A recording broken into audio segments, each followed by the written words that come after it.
Hello and welcome back to the channel. I'm Stuart from the CADS, here with a look back at Tottenham's latest outing in the Premier League. It was one of those days at the Tottenham Hotspur Stadium that reminds you why we all follow football, for the moments that swing from despair to delight in less than 90 minutes. In a game that was for a long time more of a head-scratcher than a headline maker, Timo Werner's first goal for Spurs lit the fuse for an explosive finish against Crystal Palace, turning a rather dreary affair into a talking point for the week. I'm joined by two fellow members of the CADS team to discuss this match. So without further ado, let's get started. So yes, I am joined by Austin. Say hello, Austin. Hello, Austin. And I'm joined by David. Achoo. Achoo. Yeah, David's suffering a little bit tonight. Yeah. So thank you very, very much for joining us.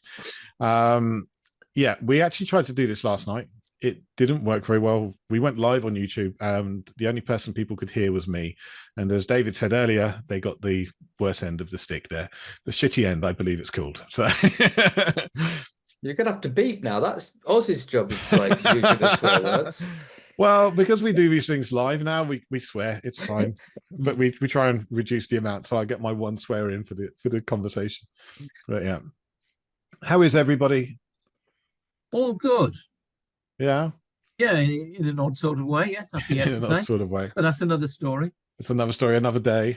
David, how you doing? Yeah, I'm doing fine. Apart from the fact I caught cold on the way to the match on Saturday. It was absolutely teeming down with rain. Stood in the pub, soaking wet, and then came home, got soaking wet again, and been sick since then. Well, I guess that kind of brings me on to my first point. In the thumbnail for this video, I put poor performance, good result. Was the performance as bad as I thought? And was the result worth standing in the rain for a bit, David? The result was worth standing in the rain. I don't think the performance was worth standing in the rain for. The difference between this match and the Wolves match was that we won. Other than that, there wasn't an awful lot of difference between the two. Obviously, it was much better once Brennan Johnson came on, and I've been pretty harsh on his subject since he's come in, and I thought he did well when he came in. But really, the only difference is we only let in one stupid goal this time rather than two. You know, and maybe we took our chances better. But I just think that that's 2 weeks of practice and training since the Wolves match, and I don't really see any difference. Yeah, I'm kind of with you on much of that. I said last night, I felt that if Crystal Palace had been cannier, we would have lost that match. I felt that it was very, very much along the same kind of performance that we've seen recently. If they tried to shut the game down, if they tried to close it out, if they funneled back into their shape, and been happy with a 1-0 win, they'd have won that game. But the reality was they pushed for a second goal and created space for us. Yeah, I don't understand why they came out and in the second half they tried to press us and play further up the pitch, whereas for the whole of the first half they'd completely nullified us by having that low block and denying us any space, and we had absolutely no invention at all. And we came back into it because they started trying to press us. It was a strange choice. Austin, what are your thoughts? Slightly disagree. What? First half, you are allowed to disagree. This is not a homogenous society where we all think the same thing. In the first half, I thought we were dreadful. I mean, we had 82% possession, but passing sideways and backwards doesn't really amount to very much. But in the second half, I thought that Maddison started to show a return to form. I thought the pass for Romero's goal was sublime because he looked up, saw Romero, and he landed it on the guy's head. I thought Werner all game actually played better than he has done. He attacked, he got to the byline, and he started to look dangerous. I know he missed that chance in the first half, which he should have buried, but he looked a better player altogether than he has done. I thought Johnson, as David said, made a good impact, and I thought his assist for the first goal was absolutely superb. Some very good control, and he showed a battling intent. And I thought in the last 25 minutes of the second half, we actually played at a higher tempo, and we actually looked much more committed to breaking them down. And I thought we were unlucky not to score more. I'll agree with much of it. I think when they pushed for that second goal, there were spaces for us to attack, and we did. And then when they went behind, they're creating even more spaces, and perhaps we could have even scored a fourth. But realistically, it wasn't a great performance for much of the game, and I think the scoreline flatters to deceive a little bit. It's my thoughts on the matter. But I do have to agree with Oz though. That second half we were definitely better second half than first half. But I do think that that's partly because Crystal Palace made a mistake coming out and trying to play us. If they'd have sat back like they did in the first half, we could have played for 2 weeks non-stop and never scored. That could be down to Oliver Glasner coming in, because we don't know what he said to them in training, because they're obviously a different team under Glasner that they were under Hodgson, albeit Glasner's only been there for a week and a bit. Yeah, it's interesting with Glasner because he was strongly linked to Spurs not that long ago. At the same time, well, when Conte left, he was linked to Spurs, and good 3-4 months of talk about him potentially being on the shortlist and one of the managers that could come in and do a job, because he was an attacking manager and he likes to play this high tempo style. And there's been similarities talked about with Klopp, which you can kind of see. He likes the heavy metal style of football. Maybe we're looking at it and saying, okay, maybe that's what we could have seen at Spurs if he'd come in. Personally, I'm happy with Ange, very, very happy, and I wouldn't want to change it. But it was nice to see that they were going for similar kind of managers this time, whereas before it's been like a disparate range, different managers, some attacking, some defensive, and some somewhere in between. I've got a question mark over Ange at the moment because of the last 2 games where we really haven't sort of broken teams down. So I know he's won trophies everywhere he's been, but I want to know how he responds to the blip that we've had. And I regard Saturday as a bit of a blip because we let them get in front. Yeah, I think it's more than 2 games. Oh yeah, it's more than 2 I think it's like 5 or 6 games. This blip.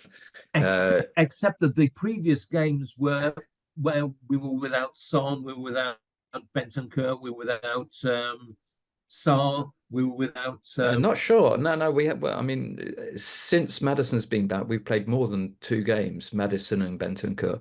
He's played 5 games now. I think this is his 5th game. I think it's 5 games. I think it's 5 games where we've been back to more or less, or something like a fairly strong squad, and the performances have been very, very dull. And I don't think it's I've got to say that I don't think it's only about playing against the low block. It's also about we're only taking on a 100% chance passes. We're only making passes that will actually definitely arrive at the feet of the player. And every single pass seems to take an age to prepare, an age to go through. It goes to feet to a player that's not moving. It's slow, it's ponderous. And when teams are set up to play deep, if you play that slowly, the ball around, you're just never, ever going to break a team down. And earlier in the season, it wasn't just about playing against teams that were, not playing the low block. It was also that we were playing much faster, much more freely. There were a lot of more first-time passes, a lot riskier passes. And, something's gone out of the team over the last 5, since the first 10 matches after the Chelsea match. I think that our ability to hold the ball when it's coming from defence through the midfield has slipped. Earlier in the season, Bissouma was taking the ball, receiving it, and turning and beating people. Absolutely, he doesn't seem to do that now. Completely and agree. A lot of our passes from defence are being intercepted, and so we're overturning play far too often for my comfort.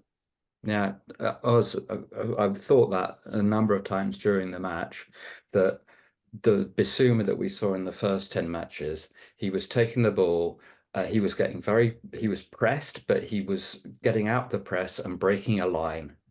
He doesn't do that anymore. He receives the ball with his back to a player, and then he just passes it back to Van der Ven, who passes it to Romero, to QT.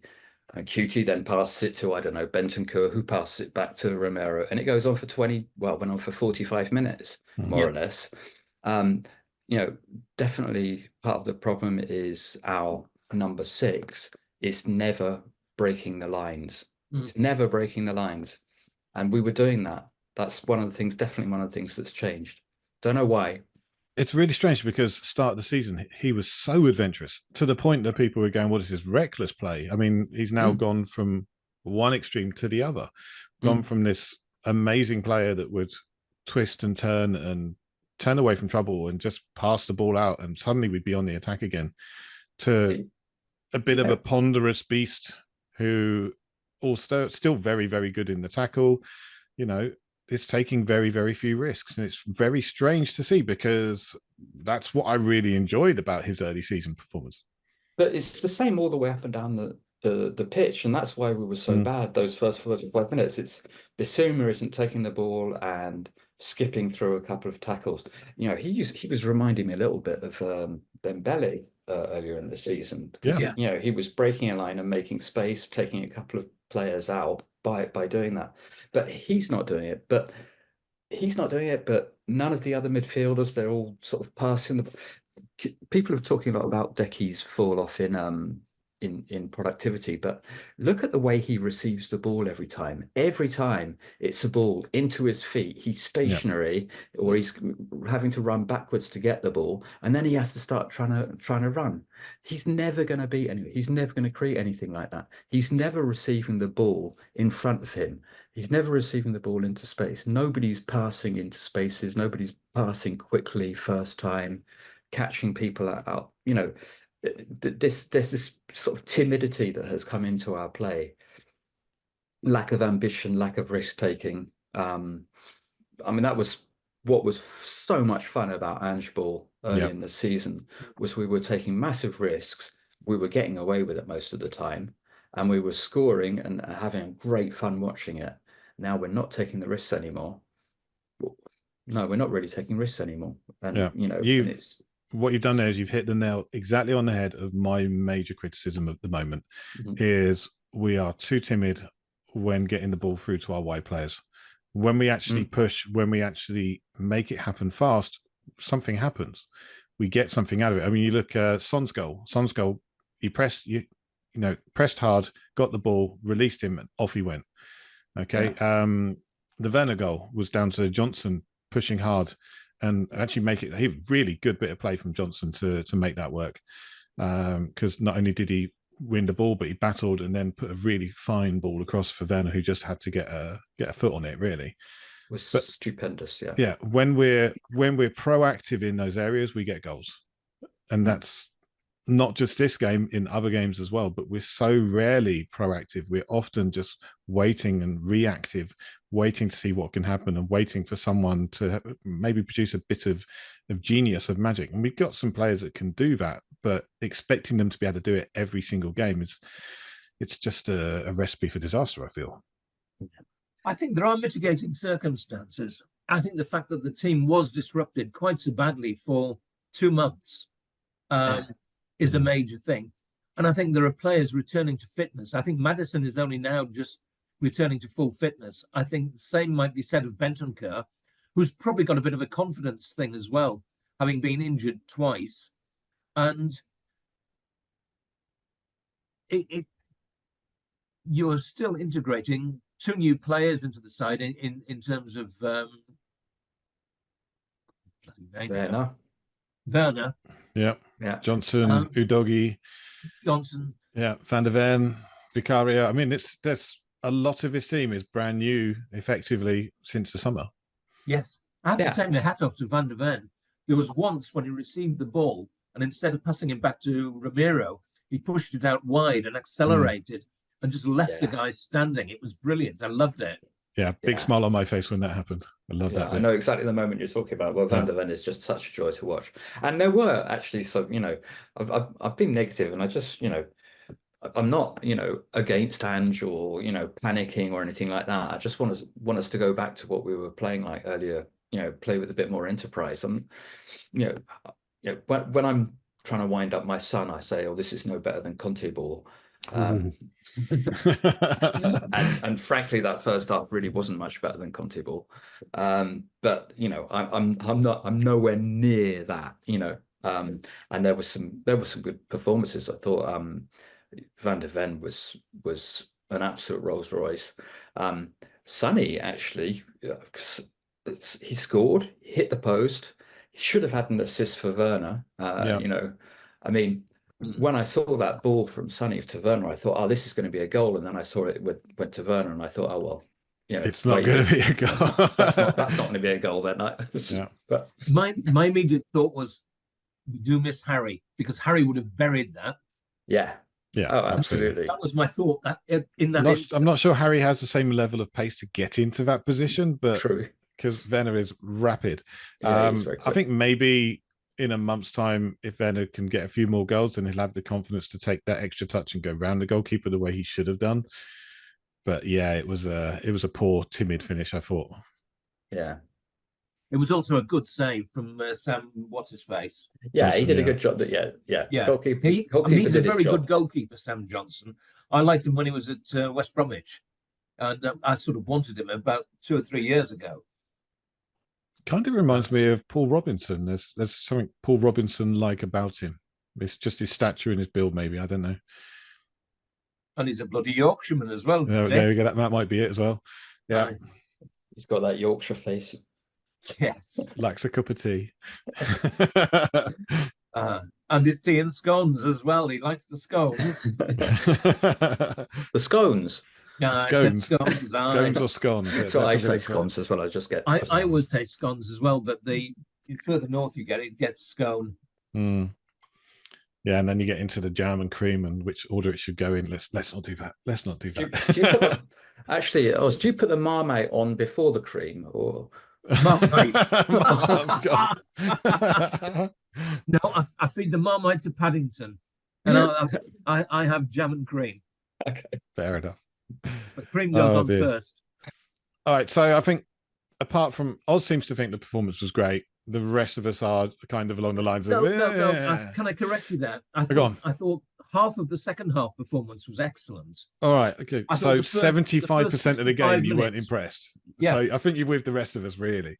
Yeah. Okay, let's quickly talk about man of the match. David, who do you think was your man of the match for this game? Oh, yeah, I know. I'm sorry. I've got no idea. It might be Werner actually. Might be Werner. It might be Van de Ven. One of those two. I'm going to go for Werner because I do like an underdog and I'd like him to succeed. So give him man of the match. Okay. Should have got a penalty. Why am I not saying Brennan Johnson as well? Oh, and he should have got a penalty too. Yeah. So scored one. Should have got a penalty. Yeah. You don't think it was a penalty? No, it would have been a soft one. He barely touched him. He touched him enough, I felt. Hooked his ankle. Yeah. Yeah, but they agreed him tough up in Yorkshire, Right. As long as he's got a stump left, he'd be fine. It's not a penalty. Yeah, okay. I'm going for Werner, but with Johnson and Van de Ven close behind. Okay, Austin, who's your choice for man of the match? Van de Ven, without a shadow of a doubt. Okay. He made 2 or 3 interceptions and tackles in the first half that just was superb. As David said, he's a Rolls Royce. Yeah, I actually had a chat with our other regular here, Ash, last night, and he was saying Van de Ven, and initially I was thinking Van de Ven or Vicario, and then Sunday it hit me. No, got it wrong.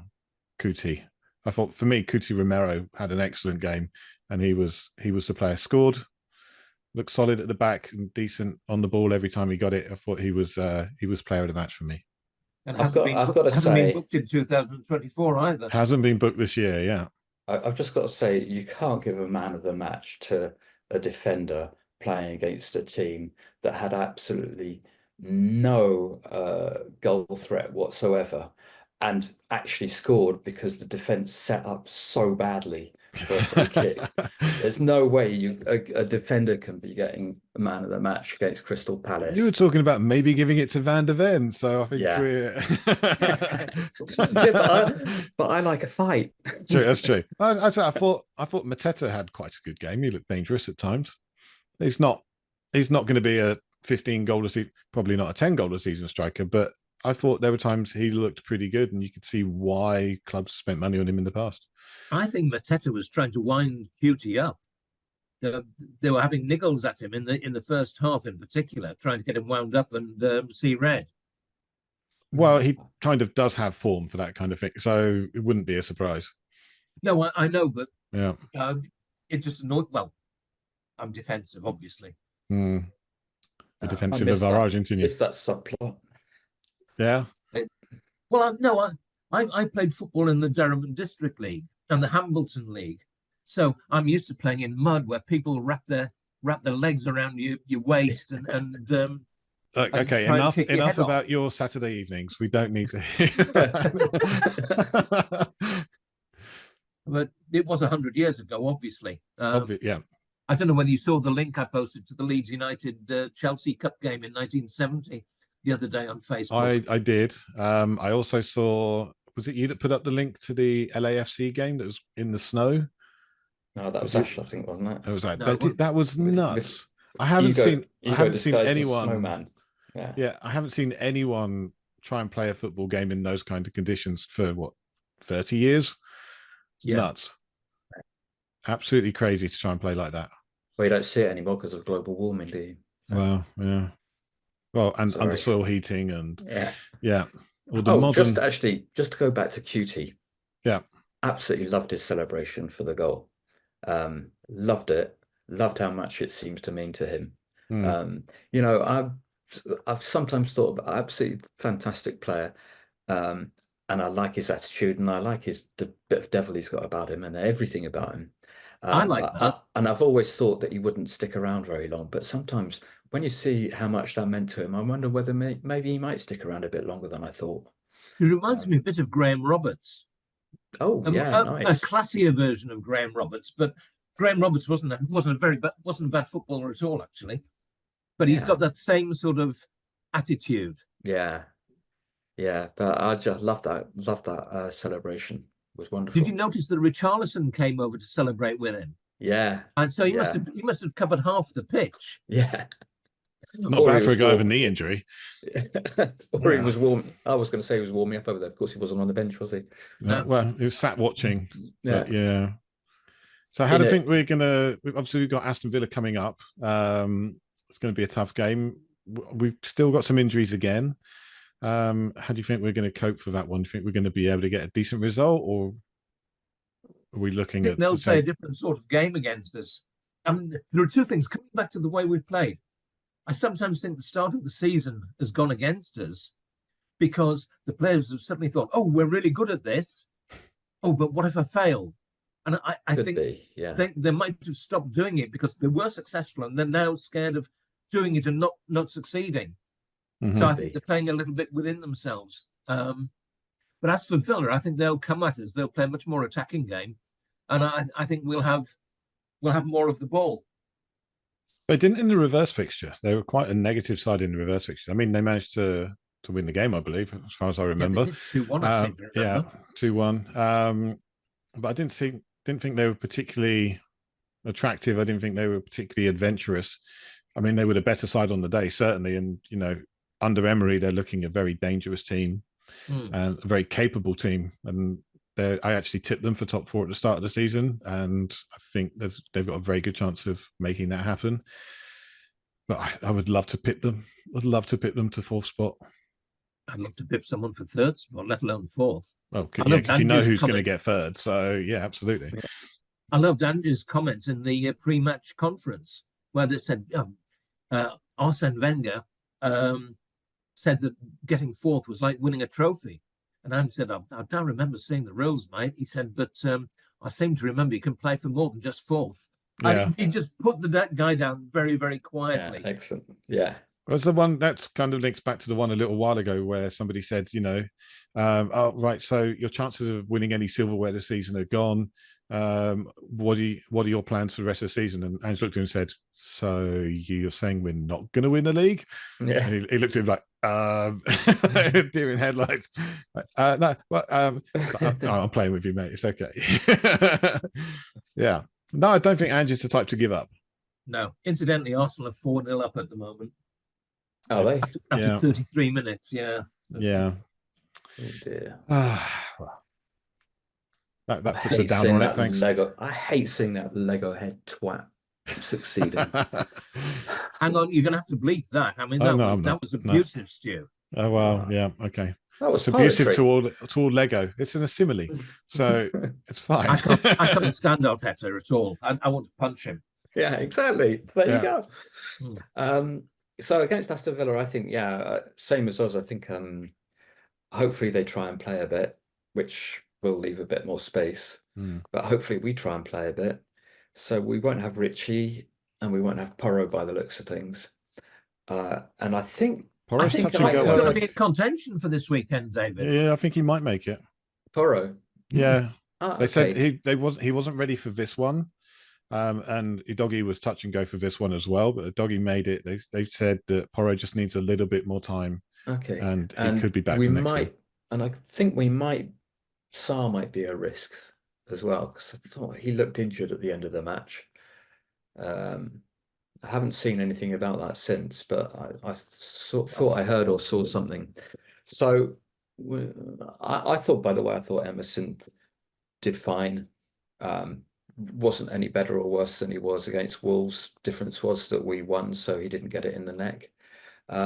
I like Emerson. I think he's a very good player, and I think his defending has improved enormously. Yeah. He wasn't the problem against Wolves. The problem was elsewhere, but so it might be Emerson, but it might be Porro. So it'd be great if we get Porro back at least for the set pieces. Yeah. And he does offer more going forwards. So. And I think he dovetails well with Decky. So. Yeah. And it would be nice to have Richarlison as an option, like either on the bench or he's some through weeks the off, middle. I believe. So, but that's not going to happen. So, yeah. But we're reasonably strong. We've got no excuses. So, got to go for a Spurs win. Yeah, I'm going to go for a Spurs win because I often do. It's just my way. So I go into every game thinking I go Man City. I was like, yeah, we got a chance here. They only scored 3 goals in their last game. We got a chance here. Austin, what do you think? No, I'm going for a Spurs win. As always, good man. Yeah, I'm also the optimist. Yeah, never going to change. Optimist, indeed. All right, I had a little game set up with Ash last night, so we'll quickly run through it with you guys as well. I've got a list of 16 players here who have played for both Crystal Palace and Tottenham Hotspur since 1992. Let's see how many you can get. Is there anyone off the top of your head very quickly that I can write off the list? John Bostock. John Bostock is number 1, yeah. Okay, so that's 1. He was 4th on my list here. Played for them in 2007, joined us in 2008. Biggest disappointment ever. Oh, I don't know. I think there's a bigger disappointment on here. Yeah. Alessandro's Wayne. What's his Wayne? That little winger that we had. Wayne Routledge. Wayne Routledge. There you go. Yeah. Wayne Routledge was with them between 2001 and 2004. Joined us for 2005 to 2007. Only played 5 matches for us. It seems like he played Lennon more. Came in and did outstandingly. If you remember, he got injured. Yeah. He got injured when he arrived, and Lennon took his place and never looked back. Yeah. I love that, sir. By the way, I thought I really enjoyed there's a podcast, an interview with Aaron Lennon on the Off the Shelf podcast. The Off the Shelf podcast. I enjoyed listening to him. He's a lovely bloke. It's on my list to listen to. I haven't got around to it quite yet. Enjoyed that. Okay. Anybody else? So we're talking wingers. There is one more winger certainly on here. I'm used to this sort of thing. I'm not going to get anybody. The Tottenham Hotspur Academy products came through around the same time as Ryan Mason, Harry Kane. Andros Townsend. Andros Townsend. Yep, absolutely. Yes, I got it. I got it first, Austin. Okay. Right. I'm going to give you I'm going to give you one word hints for the next 2. So the first one, Pitbull. Edgar Davids. Edgar Davids. Played for us between 2005 2006. Played for them in 2010. Did he? Yep. Didn't The know next that. one, Razor. Ruddock. Yeah, Razor Ruddock. Played for us in 1992. Played for them in 2000. Have you seen him recently? He's immense. He's huge. Is he Neville Southall immense? Or is he bigger? Bigger than Neville? No, that can't. No. It's so strange because all three of us have remained so trim and athletic. As I've lost weight. You have actually, yeah, you have. Yeah. I've actually lost 4 stone in about a year and a half. That's very good. Well, I think you've all sent it. Good. I think you both sent it to me. Having colon cancer gives you a bit of an incentive to try and lead a healthier lifestyle. Yeah. Oh yeah, shit. Yeah, I had a fairly dodgy test result. Again, came back and said, "Oh, you know, live of this, live of that, like lose weight." And I was like, "Oh, yeah, maybe I ought to listen." So went on a diet, and this is the end result. Yeah, as I put on the end result, you lose more, Stu. Oh no, I've still got more to lose. I'm still a big boy. As I turned 46 last week, and I said I feel better turning 46. I feel fitter and better turning 46 than I did a year ago when I turned 45. I said you too can achieve the same thing through diet and exercise. In other words, enjoying life less and putting yourself through physical hardship. Yeah, there we go. Oh, nice. All right, let's get back to this list. All right, so. Okay, there were 2 strikers on the list here, right at the top, from different eras. So one of them was a replacement for Jurgen Klinsmann and built up a very nice partnership with Teddy Sheringham. Les Ferdinand? No, not Les Ferdinand, no. Armstrong, indeed, yeah. Yeah. He was a good player, except bloody Manchester played him when he was injured, and he wrecked his career. Yeah. He was in that period whenever we signed a striker, they got injured. Him, Stefan Iversen. Although Stefan Iversen, I think he just liked beers, didn't he, and pizza. Stefan Iversen did like a couple of beers. Stefan Iversen is also on this list. So there you go. Yeah. Played for us between 1996 to 2002 and joined Crystal Palace in 2010. Other young strikers, because he was a young striker when he joined us. Jonathan Obika, remember him? Oh, yeah. Yeah, 2 appearances for us and 7 appearances for them. Another striker on here. I always thought back in the day he was going to go on to be something, and then yeah. I always try to remember people like Jonathan Obika when I'm looking at people like Jamie Donnelly and Mikey Moore and people like that. Oh, I love Jamie Donnelly. I've watched all the youngsters' games recently, and Donnelly is superb. He puts reverse passes in, and you think, how did he spot that? Yeah, he's going to play for us during the course of this season as a substitute for Madison. Yeah, hopefully he gets like 25 minutes and shows what he can do, because he's got some real minutes not just 5 minutes at the end of the game. I was impressed with him a couple of weeks ago when he came on and he got booked for pulling a player back. I thought, I like that. That was against Brentford, I think. Yes, Brentford, I was. Yeah, I love that. I absolutely applauded that, because I was like, yeah, that's the sign of a mature player who knows what he's doing, not some kid who's coming in for just a few minutes here or there. He clearly knows what he needed to do in that situation. He took it for the team. So yeah, I thought that was a really clever piece of play, which I think summed him up quite nicely. But I think we've got some very, very good young players coming through the academy right now. Yeah, I'm very excited about them, but I always remember the Jonathan Obikas, what's his name, Yates, and people like that. And John Bostock has also talked about, okay. Another player, another forward, joined us in 2008. He only came to us on loan, though. Oh, the Man United lad. We swapped for Berbatov. That's the one. Oh, Fraser Campbell. Fraser Campbell joined them in 2014 and stayed there for a couple of years. Okay, there are 1, 2, 3, 4 defenders we haven't talked about. One of them you're not going to get, I guarantee it. So one of them was playing alongside Sol Campbell in the Aussie Ardiles Suicide Squad. 1992, 1996. The banker. No, that was a goalkeeper, wasn't it? No, there was a Swiss centre half. Vega. Oh, Rama Vega. Vega, yeah. No. He was later. No. Played for us between 1992 and 1996. Joined. I've got a name on the tip of my tongue, and when you're going to say it, I'm going to say it was that, and you're not going to believe me, and I'm going to be annoyed. I just can't remember his name. All right. Really tall. No, not particularly tall. No, there's another one as well who was very tall. Yeah. Another defender, very tall. He's more around the 2000, 2007 for us. Oh, I know.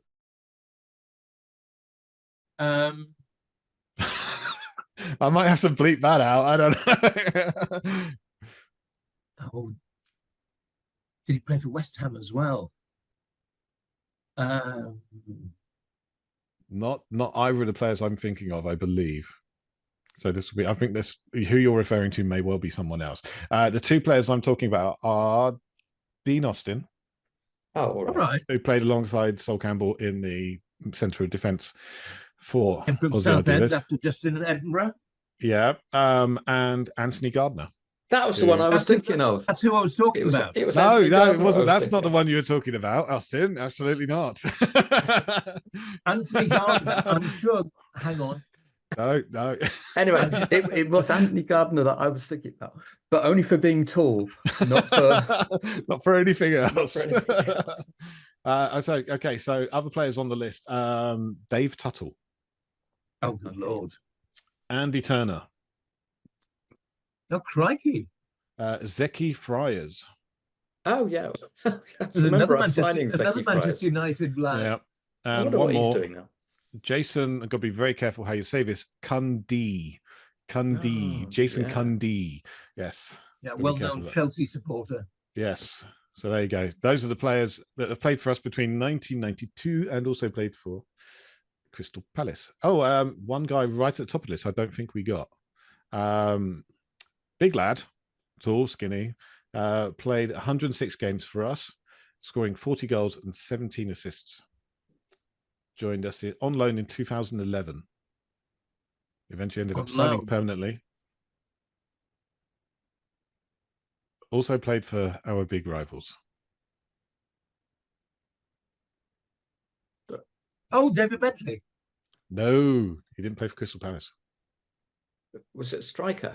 Was a striker, yes. Was it Louis Saha? No, not Louis Saha. Okay, don't know then. Taller.